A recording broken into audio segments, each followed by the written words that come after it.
They called On Air with Russell of Hotels. You know, I'm a little late today. I normally do this at 1 o'clock PST, but I had some things to do. But it's Tuesday, and I'm saying, you know what? I still got to do the show, right? So hope you guys are well, and hope you guys are not taken by, surprise. They're like, why is Russell on here at like 4 o'clock? Okay, he normally does it. You know what? I may catch some people that, have never watched it before, or maybe it fits into their schedule now. I don't know, but we're about to find out, right? But hey, I do this show every Tuesday, 1 o'clock. It's called On Air with Russell of Hotels. Let me just make sure that I am live where I'm supposed to be live. I'm normally live on LinkedIn, live on YouTube, with the podcast on Spotify. So there you go. So that's how you can check me out. Those are 3 ways you can check me out. Let me just make sure that I am live on LinkedIn. And I always have this issue with that. I don't know why that is, but let me just make sure because we don't want to deprive anybody of a good show, right? Okay, there we go.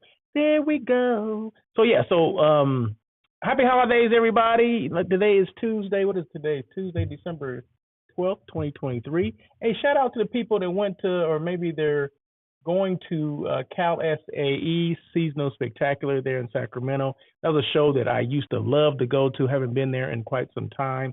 I used to love going there as a hotelier, as well as you know what? Let me back up. I don't think I've ever been there as a meeting planner, or as a hotel site selection person. So I did have a great time as when you're there, you represent your hotel and things like that. So shout out to everybody that's there.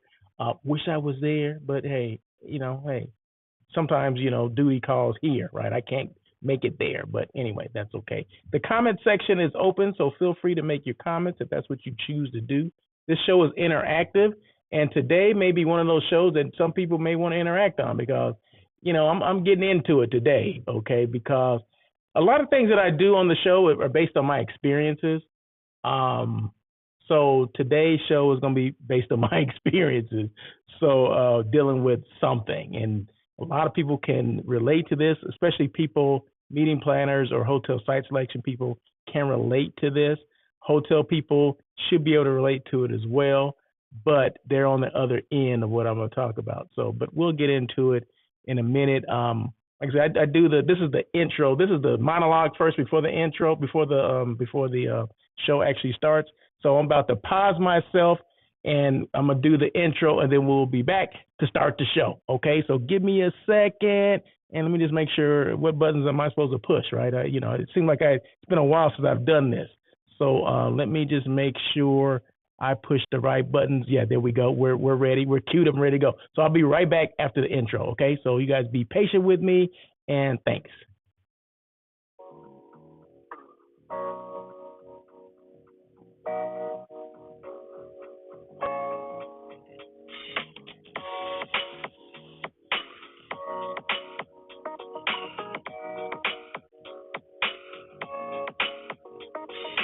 Welcome to On Air with Russell of Hotels, where we talk about everything hospitality, from hotels to influencers and everything in between.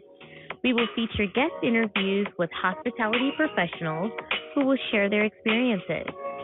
Your host, Russell Edmond, has spent over 25 years in the hospitality industry, beginning his career with Marriott International in hotel operations, before moving into the sales arena and becoming a relationship-building director of sales and marketing.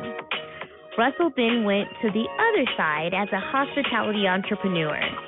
He now consults in the hotel and meeting space, which includes being the CEO of Russell of Hotels Group. Did I mention he was a veggie foodie? Yes, Russell is always looking for good non-meat eats. Please welcome your host, Russell Edmond.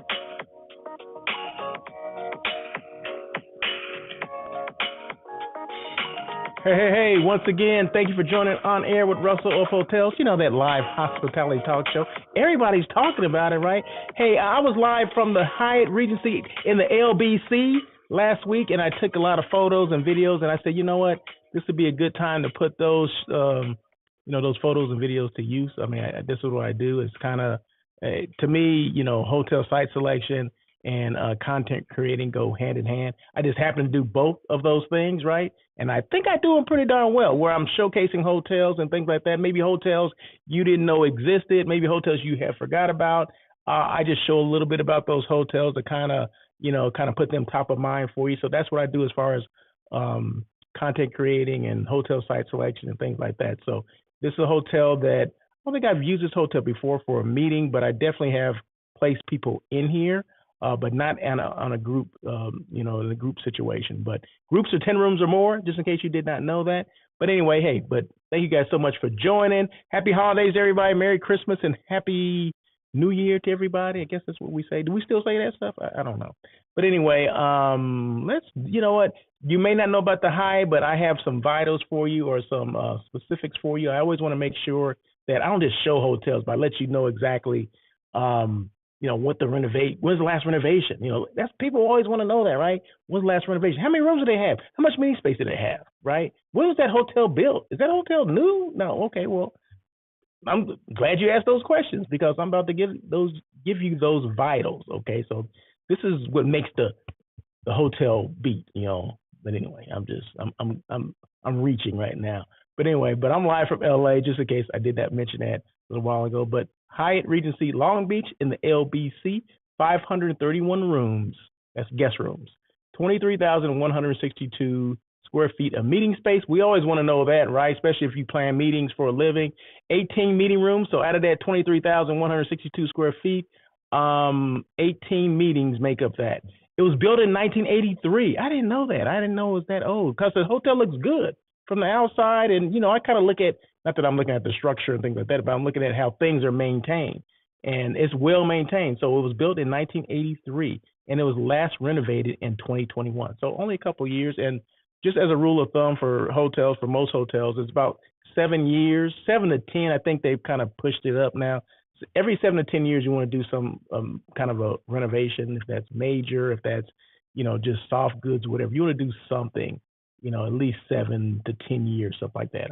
I remember the rule of thumb was like 7. But, there's nothing set in stone, especially these days. Hotels may not have the money to do the renovation, right? A lot of hotels they were able to do renovations during the pandemic. Well, those were hotels that had money that could do it, right? That they could pull it off. But not every hotel could do that. But a lot of them did. But there's still some hotels that are in badly need of renovation. But this is not one of them, right? This is a great location, a great hotel. I had not been there probably about a couple of years is probably the last time I've been there. But definitely pleasantly surprised. It looks good. People are happy. I love walking around and just kind of or posting up in a hotel and just see how happy people are and things like that. Like they're just happy to be there, right? I'm like, this is why I like hotels, right? You just sit in the lobby and just kind of just like, get your little, chai latte or something like that and just watch people just walk by. And every now and then I'll, interact with people and just ask questions, nothing to take away from their days or things like that. But just say, why do you choose this hotel? Why are you here? Are you here for a meeting? Are you here, not to be nosy or anything like that, but sometimes you asking questions can find out a lot more about not just them as why they stay at the hotel, but about the hotel, what they think about the hotel, things like that. So there you go. Am I talking too much? Well, just wait. I'm not done yet. So let's keep it going. But before I get started here, I have a brand sponsor. That's the Level Hotel downtown LA. StayingLevel.com is their website. Use that promo code ROH23. You get the rate that I would get. So whatever rate the prevailing rate is for that day, prevailing rate means the rate changes, right, on a daily basis based on what's going on. But you're going to get that best rate. You can get that best rate, whatever the best rate available. Better than the bar rate, okay? Better than that rack rate. Remember the rack rate? We used to say, oh, what's the rack rate? No one would pay the rack rate. Well, now it's called the bar rate, best available rate. So my rate is actually better than the bar rate, okay? So there you go. Better than AAA, better than AARP, all that kind of stuff. So, and if it's not, let me know, right? But yeah, so it's a great hotel. 700 square feet is the least amount you're going to get in the guest room. A 1-bedroom suite at the Level Hotel downtown LA is 700 square feet. Now, just for people that are keeping score, your typical hotel is between 300 and 350 square feet. Okay, that's how big the space is. Your guest room that you're staying in, but at the level a 1, 2, and 3 bedroom, but the least amount is 700 square feet. All of them have balconies, so you don't have to fight like, oh, I need a balcony. It's going to cost more for balcony. No, no, all of them have balconies. They all have full kitchens. They all have washers and dryers. Okay, so yeah, they're suited for some long-term stay guests, but they are also suited for if you're going to stay 1 or 2 nights. So don't get caught up in all that, right? So they're a very nice place to stay. The location is great, not too far from Crypto Arena, the convention center, just right down the street from there. So any questions at all, you can always feel free to reach out to me, Russell at russellofhotels.com. I'll give you my information again at the end of the show, but I just want to throw that out there. Let's see, what else?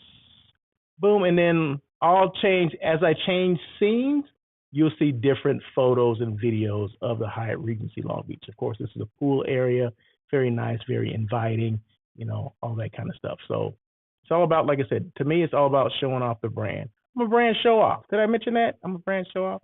So, but anyway. So what is the topic for the day? Okay, sign hotel sales contracts and commissions. Do they go hand in hand? Sign hotel sales contracts and commissions. I'm gonna take one of them first. Right? I'm gonna take the sign hotel sales contracts first. You know how when you're trying to book, like I said, I do hotel site selection, right? So my job is to find a suitable hotel for my companies, my organizations, or whatever, who are hosting like retreats, conventions, conferences, meetings, whatever you want to call them, incentive trips, whatever the heck it is. Those are things that I plan, right? 10 rooms or more is considered a group, like I mentioned earlier. So when we put out an RFP, a request for a proposal to a hotel, we're basically searching for hotels. And then eventually it gets to, I don't want to bore you with everything, all the steps involved, but the last step is basically the contract. We request a contract and for the client to sign, or my client to sign, and we send it off to the hotel. Hotel salespeople. And remember, I used to be a director of sales and marketing, so I know what I'm speaking of, and I can speak to this very well, right? So we're always putting pressure on the meeting planner or the client to make sure they send back that contract. Okay, you only have a certain period of time to sign that contract and get it back, or else we can give that space to someone else, because there's other people that are waiting in line sometimes just to for those same dates, right? So if you don't sign it, then we'll basically give it to someone else. So we want you to sign that contract, right, and send it back, because it's not done. It's not a done deal till a contract is signed. We all know that, right? So with that being said, we're under, meeting planners are always under pressure to get that signed contract. Have we signed the contract yet? You only have 2 more days to get that signed contract, or are they going to open it up, or are they going to basically cancel our pending agreement, and they're going to give that space to somebody else. So I'm always telling my clients, giving them a heads up, hey, what's going on? This is how it's going to work. But we need to have this signed contract by the 12th of December, or they're going to give that space to someone else. Okay. So we're always under a lot of pressure to do that. Okay. Contract signed, whatever. Group is come and gone. Okay. Now where the fun begins, because if you live off of commissions like someone like myself does, if that's your livelihood, and there's many people that live off a commission, they're hotel site selection people, they're meeting planners, whatever you want to call them, they're there, right? Travel agents, same thing. Okay, they want to get their money, but sometimes, I don't say all the time, I'm gonna say sometimes the sense of urgency is not there for the hotel to pay commission. Okay, for us to receive the commission, right? The sense of urgency is different. The sense when it comes down to, I need that signed contract, we're gonna lose that space. Once it's said and done, meetings come and gone, and then you're trying to find collect your commission, then you get crickets. Cricket. I'm like, well, why is it like that? Why is there's a sense of urgency? We're so aggressive when we want to get that signed contract, but then when we become adamant about getting ours and maybe become a little, well, not necessarily aggressive, but we're having that conversation, right? Well, maybe sometimes the conversation can be a little aggressive, especially if you're not getting paid, right? If you're getting, no one's returning calls and things like that. Why is that? That's what I'm trying to understand. Do people get what I'm saying? The comments are open, so you can feel free to make comments at this point. This is where people come in, right? I'm all about the engagement, right? But that's the things that I deal with. Not all the time. Some hotels are better than others, okay? But there's some hotels that just notorious for not, doing the commissions right, or they don't think. And this is the thing that gets me. When I was a director of sales and marketing, one of the things that I wanted to make sure that travel agents and meeting planners get paid, right? I remember back in, I don't remember, this is like the O's, like '08, '09, whatever, where I can't remember the economy. Yeah, I think the economy was shifting or whatever, or had shifted. And we were holding back commissions and money for vendors. I went to my accounting department and said, hey, you hold back the vendors. I'm paying the commission to my meeting planners and my travel agents. To me, that's a priority as a director of sales and marketing, because I wouldn't have been able to book, our team would not have been able to book that business without the help of the meeting planner. So why wouldn't we not reward them? Well, I don't think it's a reward. It's why would we not compensate them like they need to be compensated? Okay. And that's whatever the commission comes to. I don't care if it's $20. We owe them that money. They put business in our hotel, so we need to pay them. That's part of the deal, right? You put business in our hotel, you bring us this business, we pay you a commission. But like I said, the aggressive, being aggressive and all that, it's I don't get that on the hotel side. They're not rushing to pay the commission. And I'm saying not 100% of hotels are not, but there's a pretty good percentage of hotels that will hem and haw. And I don't know why. I don't understand it. Because like I said, I've been on that situation before on the side of the hotel where I made it a point that we need to make sure we're paying our partners. And that's the meeting planners. Okay, that's our travel agents. Those are partners, right? We can't book everything with, we don't have an inside to book everything, right? No, that's why we have, just look at it like this. Meeting planners wouldn't exist if we were able to book everything. Third parties wouldn't exist if hotels were able to book everything, right? That's why third parties, that's why they popped up. That's why they exist now. They don't own any hotels. They don't own any hotels, right? The third parties, your OTAs, your Pricelines, your Expedias, your Hotels.com. They get paid a commission too. They get broken off a pretty darn good commission, right? Because there was a need for them to exist. Just like there's a need for meeting planners to exist. Because if your team was booking 100% of the business, you would need a meeting planner. But that is not the case. So the case here is if there's a signed contract and that group is come and gone, the rooms have actualized, they need to be paid in a timely manner. Not whenever you get around to it. Now, I understand it's a 30, and I always give, there's a 30 to 45 days, right? Depending on, Hilton, Hyatt, whatever, Marriott, whatever, okay? 30 to 45 days. Okay, I understand that. I'm talking outside of that boundary, okay? I'm talking when we get to 60 days, 65, 70 days, and still haven't received anything, okay? I think that's ridiculous. And I'm sure a lot of people would, if it was your money, I think you would say if they were holding back your check, well, let's hold back these checks. If they're not booking any business, let's hold back this check. Now, what if the situation was like that? It's not, but what if it was like that? I think you would be, you'd be pitching a bitch. Is that a good word? I don't know. You'd be excited. Okay, pitching a bitch. I don't know if that's a good word, a good term, but you'd be upset. Okay.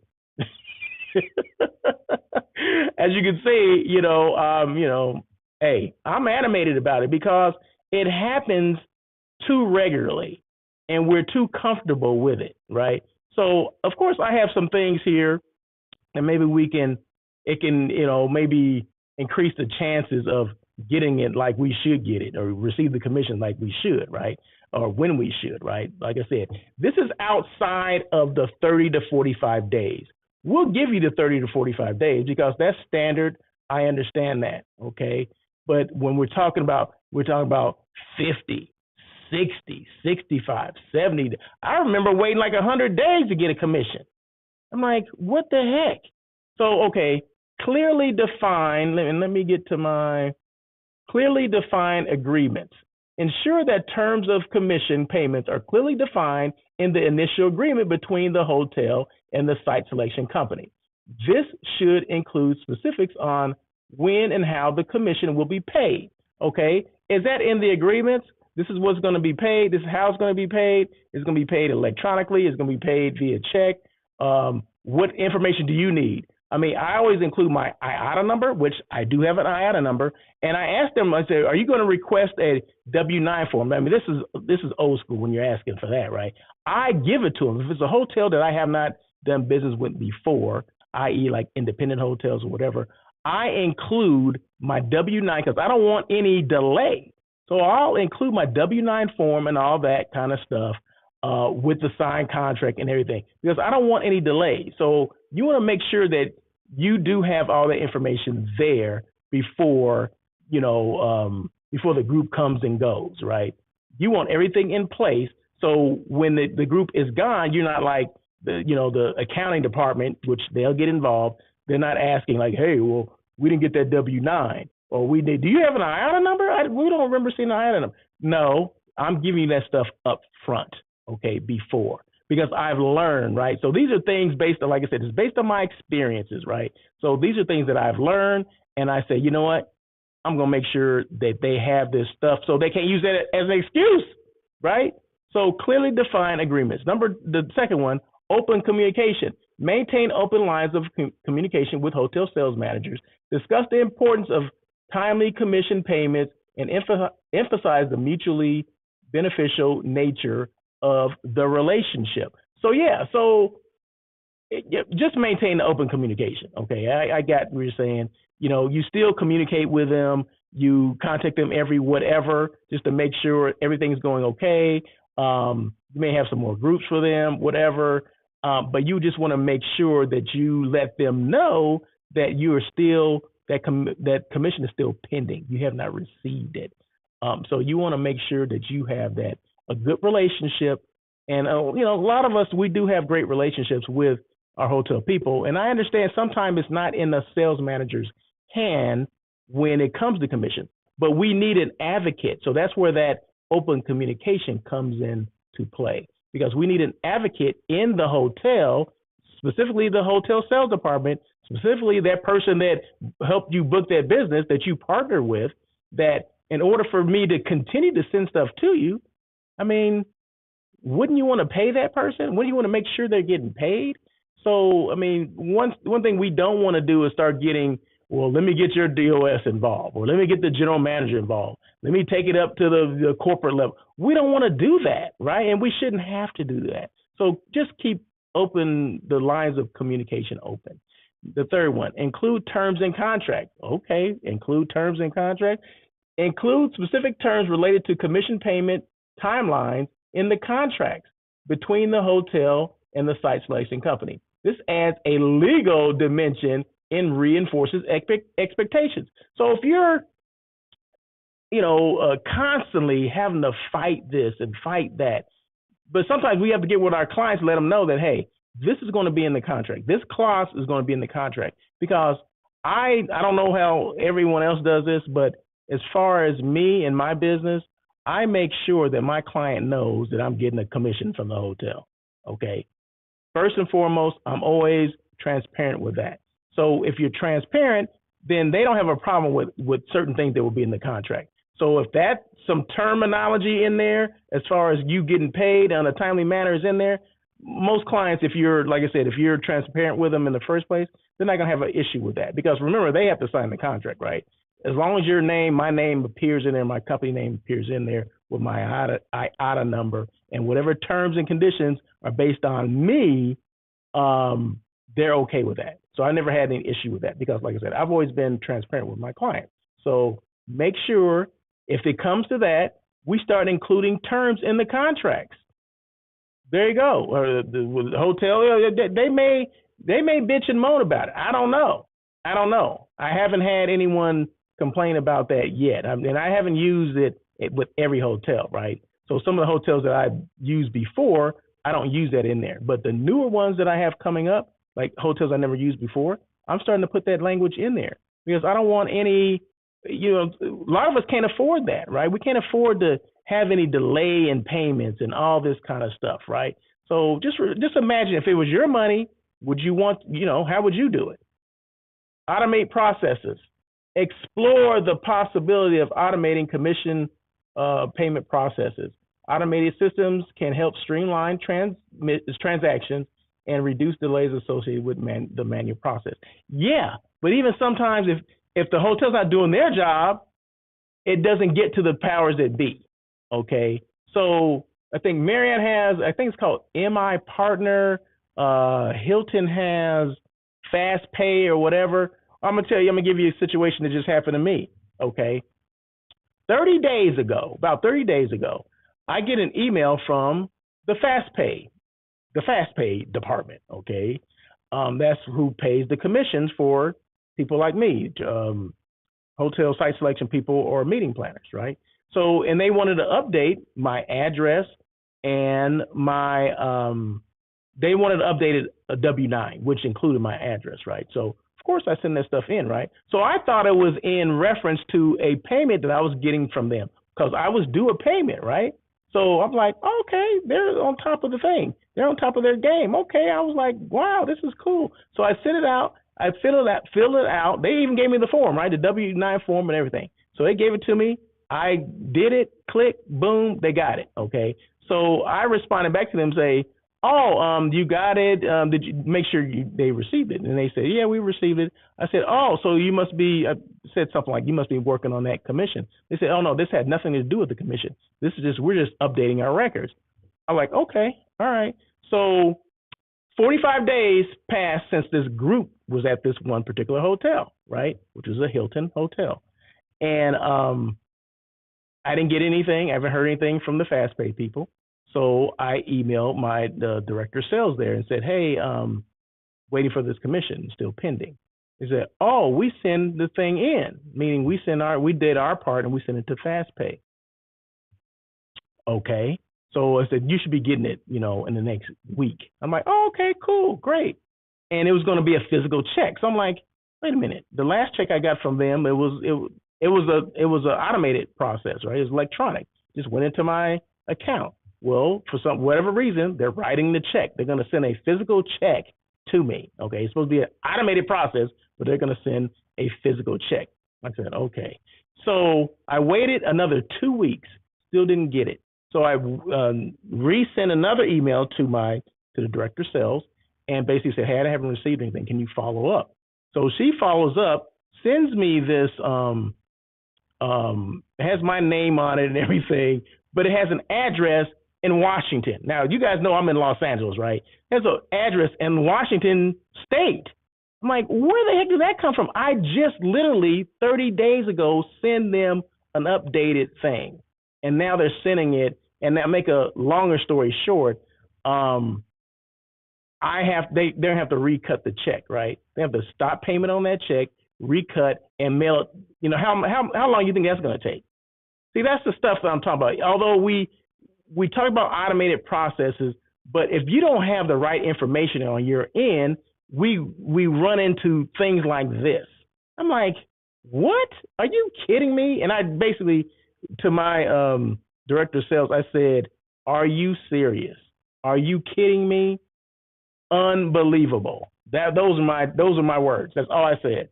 And I'm like, can you send me give me an email of who you email, give me a direct number to who you talk to, because that's why I don't want to. Okay, you've done your part as a hotel sales department. Now all the paperwork has been sent over. It's them. It's the Fast Pay, which is now Turtle Pay, I guess. Now I have to have a conversation with them. I don't need the hotel involved with this now. This is more me and them because she's done or they've done all the information. They've already sent the information. They just send the stuff to the wrong, to the wrong address, and I don't understand that because I just gave them the information, updated everything on that W-9 form, so they had the right information. So see, stuff like that happens. But like I said, if it's not your money, you don't, and the people don't really care about it, right? But I'm here to say that these things do happen. These things have happened. It's not just happening to me. I'm the messenger, right? I'm delivering the message, but it's not just happening to me, right? But of course, I'm basing this stuff on Russell of Hotels experiences, okay? So yeah, automated processes are good if they have the right information, if they are sending information, to the right places. So just make sure that your information is updated. Your W-9 is updated.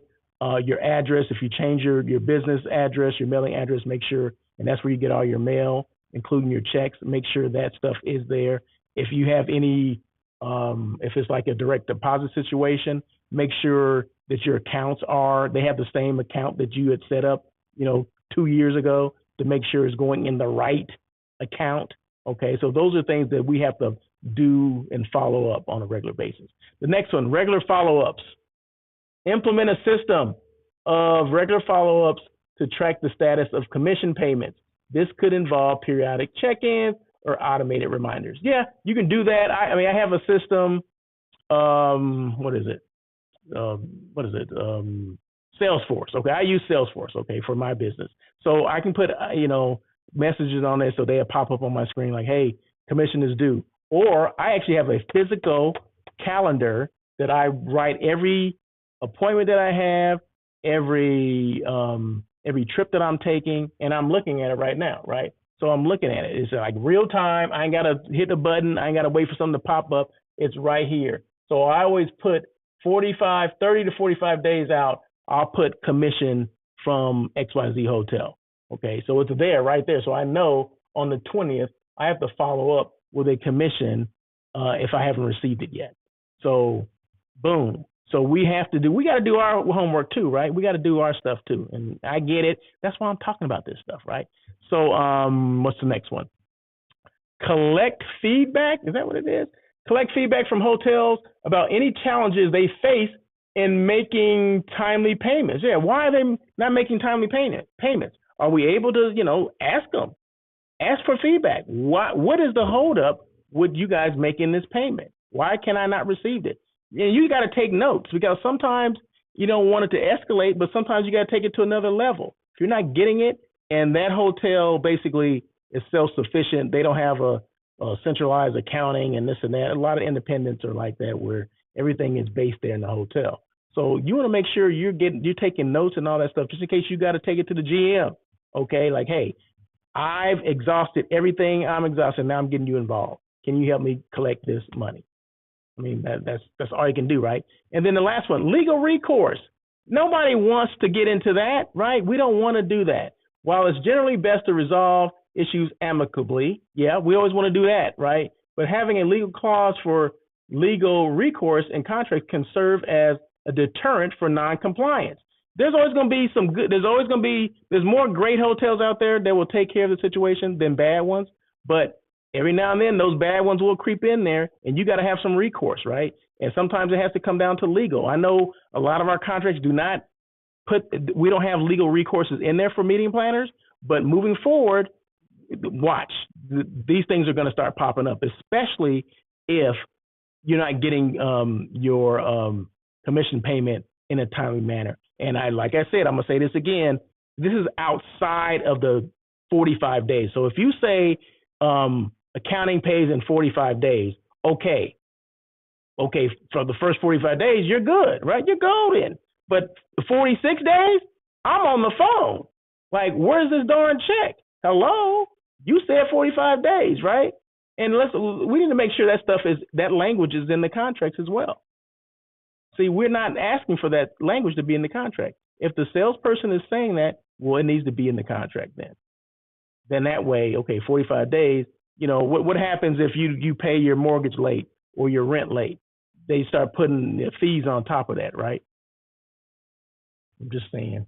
While it's generally best to resolve issues amicably, I said that, having a legal clause or recourse in contracts serve as a deterrent for noncompliance. Remember, establishing clear expectations, fostering good communication, and using technology to streamline the process, if you can contribute to more efficient and mutually beneficial relationship. And that's all we want, right?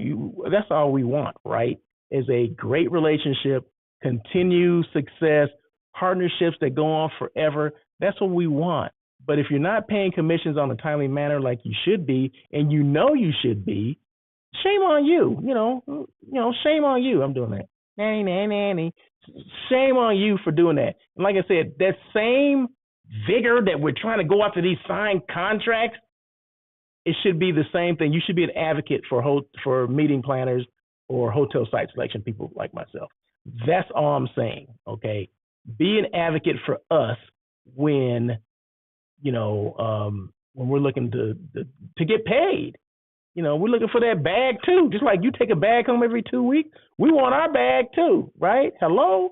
So anyway, so that's it. So that's it for that section, okay? But yeah, that's like 36 minutes on that, right? But hey, that's what. Like I said, it's all based on my experiences, but I know for a fact because meeting planners talk to each other, right? We know what the commonality is with getting commissions, right? That's a huge thing. We have a whole conference about it, right?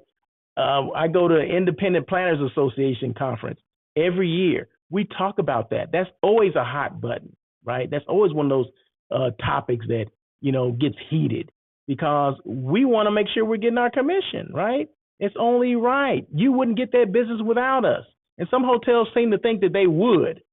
If that was the case, they wouldn't have meeting planners. If you were booking all this business, we wouldn't have OTAs. We wouldn't have all that stuff, right? I remember I was the first hotel that took OTA business at the airport area. I was at the Radisson LAX. That was back in 2004 when Expedia first came out. I can tell you the Expedia person, Butch Mosby. He was my first rep with Expedia. I thought Expedia was the best thing in the world until I figured out that, this ain't really that good. We're losing money. Wait a minute. But back then, we needed business, right? So you would take anything. Okay, we'll pay them. They'll mark it up, and you give them a discount, a wholesale rate, or whatever, and they mark it up. Yeah, okay, that's what it is. That was the deal, right? That's what we signed up. We signed on to that, right? Would we get that business without them? No. Is it a faucet now to this day we can turn on and turn off? Yeah, it still is, right? So it's needed. Just like in the group business, in the group world, meeting planners became more, they had more of a role, right? We depend on them for certain business that we can't get. We have clients that you can't touch, that are untouchable. So in order to get that, you have to do business with us because then we'll bring the business to you. But, one hand washes the other. We helped you get it, but now we're asking you to help us get the commission. Boom. Okay, so what do? As you can see, hotel site selection is one of the things that I do. Content creating. This is creating content. It's not just creating content for me, but it's creating content for the Hyatt Regency in the LBC. That's Long Beach. Just for people that just now join. What is the LBC? That's Long Beach, California. So, yeah, you guys heard the songs, in the LBC. But anyway, yeah. So this is Long Beach. Showing as I'm doing this show, every slide that I'm showing, every singer that I change to is the Long Beach, or what is it called? The Hyatt Regency Long Beach. Okay. So this is creating content for them. I'm showing off their brand, and I'm the brand who helps your brand. Okay. So basically I'm doing all those three things in this one show, and I'm talking about hotel site selection as well. So if you're interested in having your hotel showcase for about an hour every week, well, actually I do a daily check-in daily. So that's like 5 times a week that I'm doing this, right? 5 times a week I'm showing some either a destination or a hotel, just like this. And this is right across the street from the hotel. So I think this is the Pike. They have Ferris wheel and all this kind of stuff. I think they have roller coaster. Yeah, you can see part of the roller coaster. And there's tons of restaurants and shops around there. And this is right across from the Hyatt Regency in Long Beach. So you can see part of the skyline of Long Beach and back. But yeah, this is just, I love Long Beach. I love the LBC. It's a beachside beachside destination. The Queen Mary is there. Carnival Cruise Lines, and I think is it Carnival and Princess take off there, or they start. They do the Mexican Rivieras from there as well. So I think it's just a great location to have meetings. Very walkable. A lot of bars. People like to do bar crawls or restaurant crawls or whatever we call them. It's a prime location for that, right? So even people in LA go to Long Beach. Okay, so this is from LA, from where I live, is about 25, 30 minutes. So it's not that far at all. They have their own airport. They have Long Beach Airport, but it's not too far from LAX as well, or John Wayne Airport, which is in Orange County. So they're within an hour of all those airports. So just giving you a little bit about the destination of the LBC. What are you doing to keep your brand relevant? So what do I do to keep my brand relevant? I do these shows, right? I do a daily check-in daily, and then every Tuesday I do this show on air with Russell of Hotels, because I want to make sure people know exactly who I am, what I do, and how I can help them. And I think that's what it's all about. And sometimes we fail to do that, right? We come on and do these lives, or we talk to people, but we fail to let people know that, right? So we want to focus on that elevator pitch, right? So this is the new age elevator pitch, right? So at least for me, right? So there you go. How do I increase my social media engagement? A lot of people ask me, like, how do you? Somebody just asked me this a while ago, and this was a kid, right? I'm like a kid, I mean, a lot younger than me, like my daughter's age, kind of thing. And like, you would think they know, right? This new, the what is it, the Gen X or Gen Zers or whatever. They know this stuff, right? And she goes, what do you do to do that? How do you do? And I said, well, consistency is the key, right? You got to continue to do it. If that's posting, on different platforms, or if they're doing a show like this, that I do, like I said, I do daily check-ins daily, 4 days a week, and then I do this show. So that's 5 days a week that I'm doing something. Monday through Friday, I'm doing something. So if that's not consistent on social media platforms, I don't know what is. The second thing is value. Make sure you're adding value. So that piece that I just talked about commission, I'm sure that resonated with someone, right? It has to, right? Because there's people that do the same thing that I do, right? There's thousands of people that do this, right? I'm not the only one that does hotel site selection or is a meeting planner, right? There's people doing that. We account for like in the billions of dollars annually, right? What we do, bringing business to hotels worldwide, is in the billions of dollars, right? So yeah, so I know this is adding value to someone, right? So you want to make sure when you're doing these things or you're posting things, you're adding value to someone. And then the third one is being authentic. You got to make sure you're being you. Can't be somebody else. Can't fake, because people can't be fake, because people will understand that, like, wait a minute, this ain't real. This ain't what's happening. Like if I said, oh, I'm live right now from Long Beach. Oh yeah, I'll be lying. I'll be lying. I'll just say that. But I was there. I'm just not there today. I was live from there last week, but I'm not live. I'm in my studio right now. I'm at home. Okay. So, but you still got to be real. You still got to be authentic, right? Got to be your authentic self. So consistency, value, and be authentic. That's how you can increase your social media engagement. But do you use what? You got to use various platforms too, right? You can't use all just one. Oh, I'm good on IG. I don't need anything else. Well, that's fine. But what happens if IG, for whatever reason, and this has happened to me before, they cancel you? Okay, they suspend you for a couple of weeks. Then what would you do? So, and that's happened to me at least twice. Happened to me twice. So I started saying, okay, I'm taking this piece of content, like this show here, right? And I'm going to post it on various platforms. I'm not just going to leave it here on LinkedIn. I'm going to put it on YouTube. I'm going to put it on Twitter. I'm going to put it on Facebook as well. So that way other people can see it. Because I never know, your audience changes over time, right? So yeah, most of my people look at it on, I get most of my business from LinkedIn, right? But every now and then I get stuff from Facebook too. Every now and then some people will make at least comments on Twitter.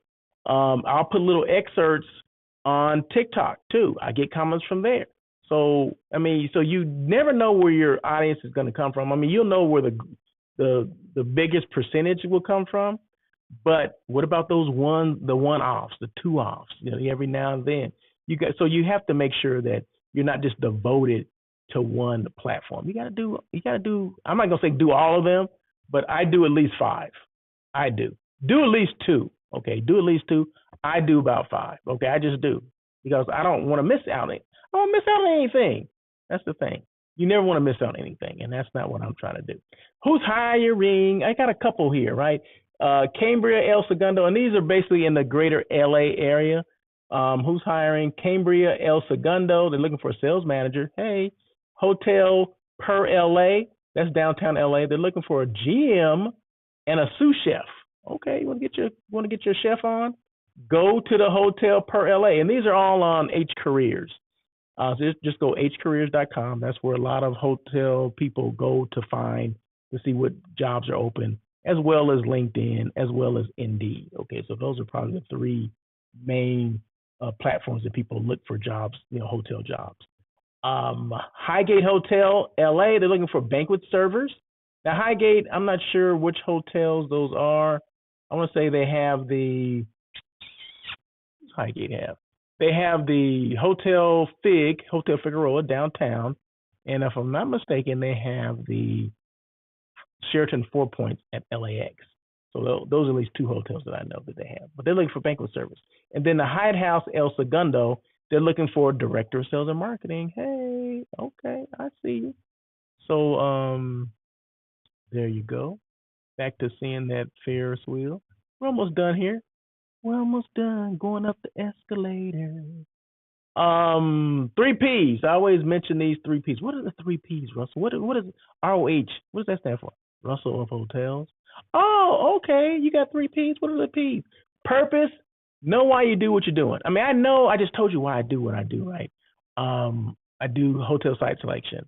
Why do I do that? Because I want to help people. I want to be a resource. I want to help people find that right hotel for their group, for their retreat, whatever they're planning. I want to make sure they have the right destination as well as they pick the destination for the most part, but my job is to find the hotel, right? So, and to be a resource.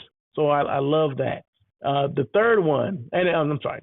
second one is passion. Either you have it or you don't. Either you have passion for what you do or you don't. I think you can see that I have passion for what I do, especially when it comes to I ain't getting paid. Okay, so I got real passion for that. But passion, either you have it or you don't. If you don't have passion for what you're doing, what should you do? Go do something else. That's easy, right? Perseverance, be consistent, continue to evolve, don't give up, and swerve when you need to. On air with Russell of Hotels, we do not pivot, we swerve. Swerving is different than pivoting, okay? Pivoting, you're already in it, okay? And you're like, oh, I got to go here, I'm going to turn around and go this way. Swerving, you see the whatever in the horizon, and in order to go around it, you swerve around it. You don't go through it, you swerve around it. And that's the difference between swerving and pivoting. We don't pivot, we swerve here, okay? So there you go. You like that one? You like that one? Thank you. I appreciate that. That's another thing. The Hyatt. Oh, this is one more thing. Like I said, stayinglevel.com. I mentioned this earlier. This is one of our sponsors. So use that promo code ROH23. You get the rate that I would get. No, it's not going to be free, but you'll at least get the rate that I'll get. Okay, it's downtown LA on South Olive. Great hotel. You know what? I need to give you the specifics of that hotel. I just don't have them in my head, right? So maybe next week I'll do that. Because I talk about this all the time, but I didn't tell you how many rooms they have. I want to say they have 301 rooms. They do have meeting space, but I'm going to get the breakdown for you, and I'll show you next week, okay? And this is a quote that I've been sharing with you guys. I came up with this quote a couple of years ago, and I think it's just it's very timely these days. Travel will educate you about people, places, and culture if you allow it to. Although we may be different in our looks and beliefs, we all want the same thing, to be appreciated and respected for our differences. And that comes straight from ROH, Russell of Hotels, right? So yeah, so that's what it's all about. I mean, I love when I travel because you get to learn different things about, different customs, wherever you are. Even in the United States, there's different cultures here in the U.S., right? Different parts of the country, they do things differently. I was on the East Coast. I never been to New England. New England before. And just the places that I went to, I'm like, wow, these places do exist. You know, you see them in pictures, but you actually go and see and experience some of the stuff, you know, kind of the roadside little markets or stores that they have, you know, selling fruit and things like that. And, you know, different types of fruit that we would sell here, right? So it was just, and they had like these, it was around Halloween when I was there. Yeah, it was in October. And they had these, you know, things that were just Halloween themed on the side of the road. It was just the coolest thing, right? They were selling, you can go shuck your own corn, right? Now, I've never seen that before. I may have seen roadside where they're selling like ears of corn, but you can go and like cut your own corn. They have like a corn field, and you can go out there and do you call it shucking corn? I don't want to say it's called. You can do that. I'm like, I'd never seen that before. I thought that was the wildest thing. But it was cool, right? Because I had never seen it before. I had never experienced before. And that's the difference. I mean, we'll spend time going to other countries and things like that. And that's great. I do the same things myself. But there's so many things here in the United States that we should take advantage of as well. Because there's different parts of, I mean, the South is different than here, right? You got the South, you get the Midwest, you got the Northeast, you got the Northwest. You know, you got the, you know, in Texas, that's their own, I don't know, that's everything, right? They got a little bit of everything there. But all these different places like Denver, Colorado, I mean, all these kind of places that I've been to are just, I mean, they're all unique, right? And, you know, like I said, you know, it's travel is education to me, right? And I think if more people would travel, I think we would have less issues going on in the world if we understood people and their cultures and places, all that kind of stuff. So it's kind of like that was it kumbaya? Was am I saying it right? I don't know. I want to say something kumbaya. I don't know. You guys know what I'm talking about. Getting people together. Okay, somebody's gonna make a comment about that. But anyway, what else? I think that's it. So no, that is it for the show. If you guys don't follow me, please follow me on LinkedIn and subscribe to my YouTube page. I would appreciate it. YouTube channel. I'm on IG. I'm on every platform, every social media platform. So feel free to check those out. Follow me. Give me a follow. And then if you have any other questions, you can go to my website, russellofhotels.com. My email's there. My phone number's there. Use them, right? You can call me. I'm a resource. I mean, feel free to reach out to me. If you have any questions or whatever, I'll even answer the question. This was show number 232. I appreciate you guys joining in. Once again, Russell of Hotels, on air with Russell of Hotels every Tuesday at 1 o'clock, okay? So this was a one-off where I actually did it like at 4, okay, because I had something to do earlier, but I'm here though. Okay, I'm here. So consistency is the key, right? So no matter what time you do it, as long as you do it and you continue to do it. So hopefully I added some value to someone today.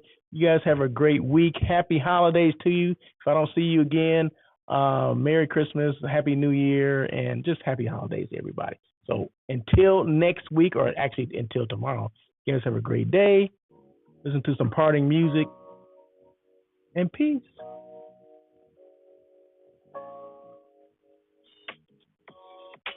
Thank you for joining On Air with Russell of Hotels. Please tune in every Tuesday at 1 p.m. as we talk to other hospitality professionals. Your feedback is important to Russell. Feel free to email him at russell@russellofhotels.com with any questions or suggestions. Until next time, try not to be a person of success. Rather, become a person of great value.